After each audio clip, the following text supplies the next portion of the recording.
Coming up next, I give y'all part 2 of Transgender Forgets to Tuck Before the Date. Enter Brian the Breaker. And oh yeah, I almost forgot y'all. Your boy Tyson been over here bullying me. He wants a crack at storytelling, y'all. I'ma let Tyson have a crack at it, y'all. But I'm telling you right now, if he mumbles, if he's off any way at all, I'm kicking him off, y'all. Cause this dude been getting on my nerves for the last 30 minutes, harassing me. So I'm gonna let him give the story, y'all.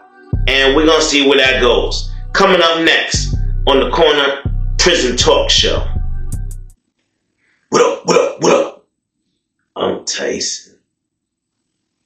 Today, I'm telling the story. And he's not getting back in that chair till I feel like it. Now, people, I'm gonna read. That's right, I'm gonna read to y'all.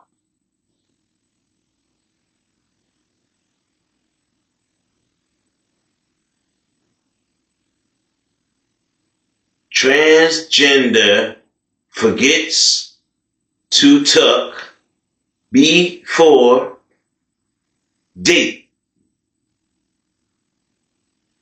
Brian the Breaker, part 2. Oh, I get it. Oh. Like, I wasn't supposed to read that part? Okay. All right. Officer Rodriguez, he wants a younger officer out the way. Because this younger officer got his promotion. Officer Rodriguez had a habit of calling out. But the young officer did not. Rodriguez was very, very unhappy with this decision. He decided he wanted something done to this officer.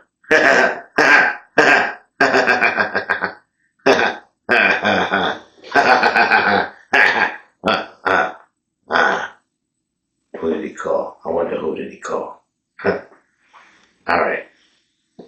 So, I think it was pretty cool. I don't really have anything bad to say. Subscribe and like. Brian sounds like a cool guy.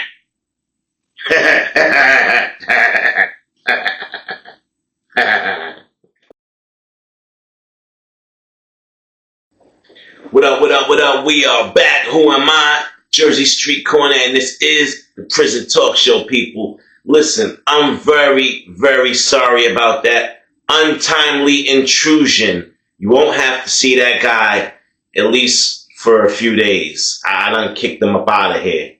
So, he got a few things right. Tyson I'm talking about, by the way. He got a few things right.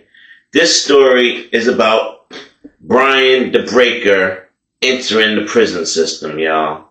And, well, you can guess, Brian is going to be used as a weapon, y'all. A tool of destruction. At these officers' only whim. And that's usually how it goes when a big guy comes into jail with a little reputation. The COs want to see how much they can get out of him. So, he would, of course, go to the same tank with Booty Bama, the Punisher, the Finisher. Yeah, he going right to that tank, and he gonna have to hold his own, y'all. So, there's only 2 ways he's gonna be allowed to stay in that tank with them, y'all. He either A, gonna have to get graped in, or B, they're gonna have to send him on a crash out mission, and he just gonna have to figure it out. So, y'all, Let me break it down for you, because I know some of y'all are sitting there like, great then? What the heck do that mean? Exactly what I said, y'all. You know how gangs might jump you in? Well, the Punisher, the Finisher, Booty Bama, and all the rest of those guys up on that dorm, that's how they get down, y'all. They are serial rapists. And they terrorize the prison, y'all. They will sneak into your cell like a thief in the night. And, well, things just don't get any better for you from there. Anyway, y'all, if you want to be down with them, the word is either you got to let all of them pound you out to see how tough you are, if you're going to cry, if you're going to stand up and still be ready for more, or you're going to punk out and hit that gate if you about that kind of life. So, from what I hear, this life ain't for everybody, y'all. There will be plenty of boys that will try and say that, well, maybe that life is better than getting pimped out. Oh, nah, because they expect you to be tough. Just because they are engaging in homosexual activities don't mean these men ain't tough as nails. They will break your jaw, knock your teeth out, stomp you out in a heartbeat. Heartless individuals that live to commit crime. Now, Brian has to make a decision. What's he gonna do?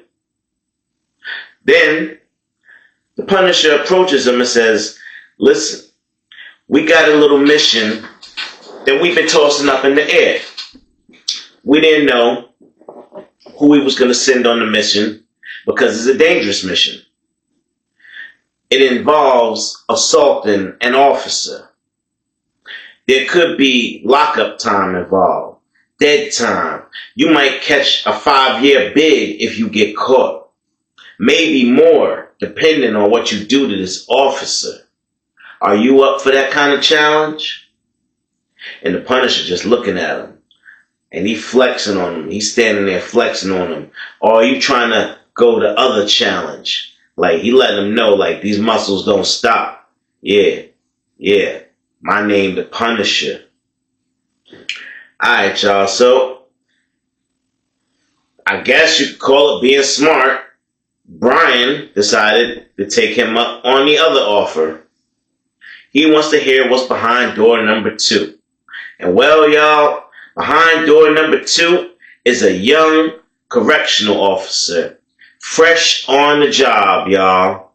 He's only been doing it for about 8 months, y'all. And he just got a promotion. And well, some people don't like that. Some people do not think this young boy deserves that promotion. And well, they're going to make sure he doesn't stay in that position very long.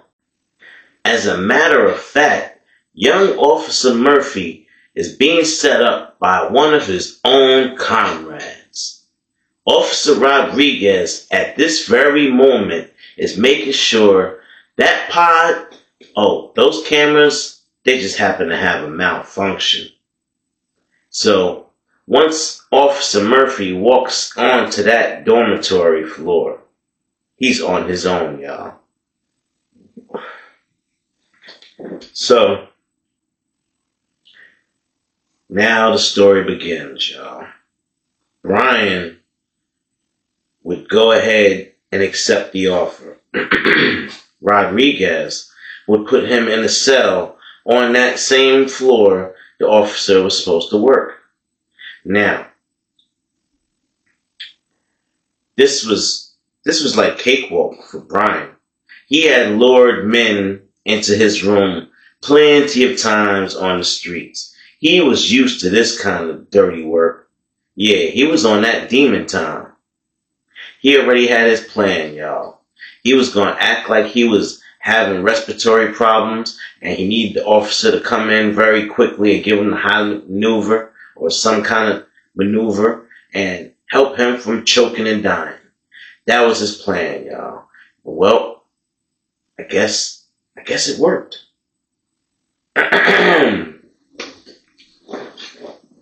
Brian, he would get put in a cell, and he ain't had no commissary or nothing in there, so they bring the plates through the slot, feeding him and all that, and he just getting ready for the nighttime, for the night shift.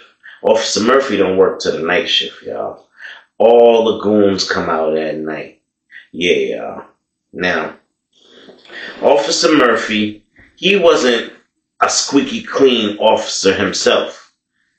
Not only was he a snitch, because let's face it, y'all, an officer at his age, this guy was like 19 or 20 years old, and he's getting a promotion over this veteran officer that knows more and has been in the field longer and is more respected by the inmates even.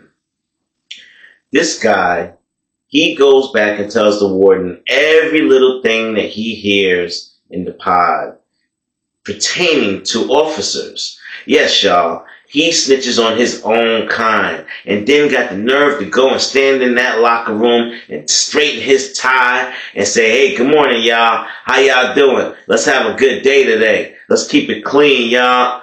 Like he's somebody. Man, look. The inmates don't like a snitch, and the COs, believe it or not, don't like a snitch.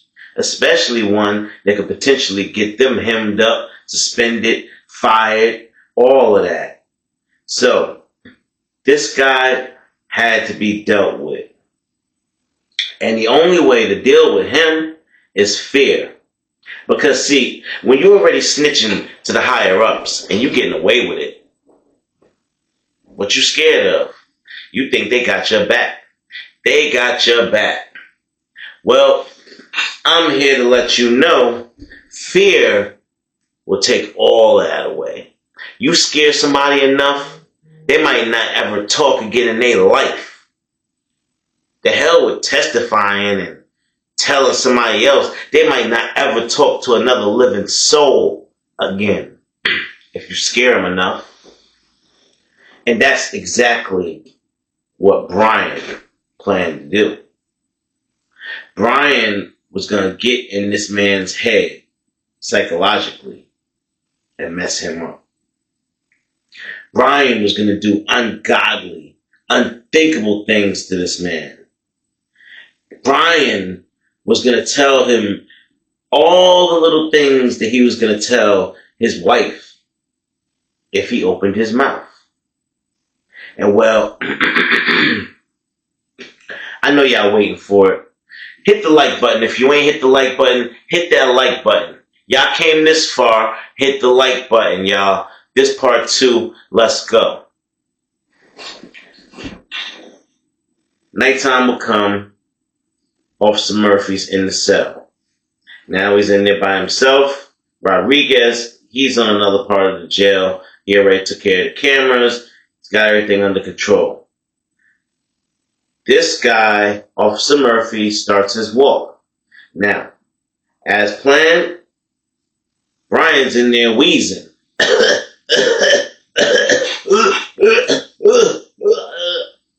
Officer Murphy gets to his cell. Inmate, stop joking around. Inmate, what's the problem? And he's sitting there acting like he can't breathe. And he got a bag of nuts, hot nuts, pause. And he got them spread on the floor like he's choking on, like he dropped them and choking. So the officer looks at the bag and he assumes that he must be telling the truth. This dude choking on some hot nuts. I gotta rush in there and, do the Heimlich on him or something, kick him in the stomach, something. I gotta try and save him. Excuse me, y'all. Now, he on the floor wheezing. Brian, he's spitting a little bit. He making it look real. Making himself throw some shit up.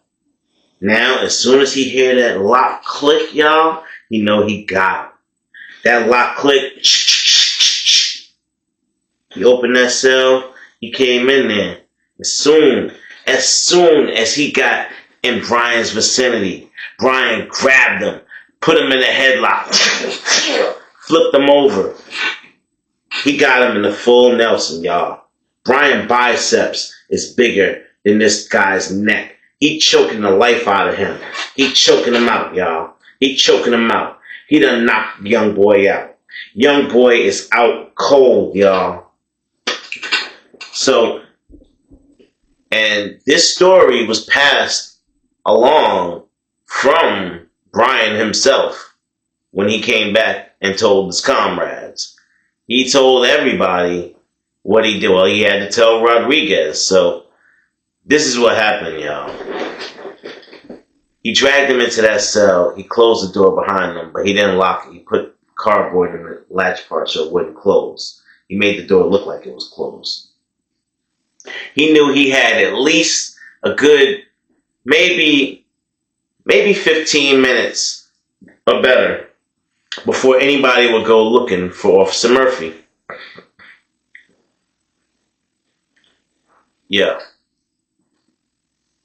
He grabbed this guy from behind, put him under the bottom bunk. They wasn't on the bed, y'all. He had him on the hard floor, on the hard concrete floor. And Brian told him he wanted him to feel what it felt like being taken advantage of when your face is against the wall. And he was using the floor to symbolize the wall, the hard wall, y'all. And well, he commenced to graping him and having his way with him, y'all. And young boy couldn't do nothing but cry and scream. Every time he screamed, Brian would punch him in his face, tell him to man up. So after that whole ordeal was done, Brian wasn't done having fun with him. Brian still was going to whoop his ass, y'all. And he whooped his ass over and over. And he told him, if you utter a word of this to anybody in this prison, on the streets, if you tell anybody what happened to you today, anybody, I guarantee you, you won't be walking no more.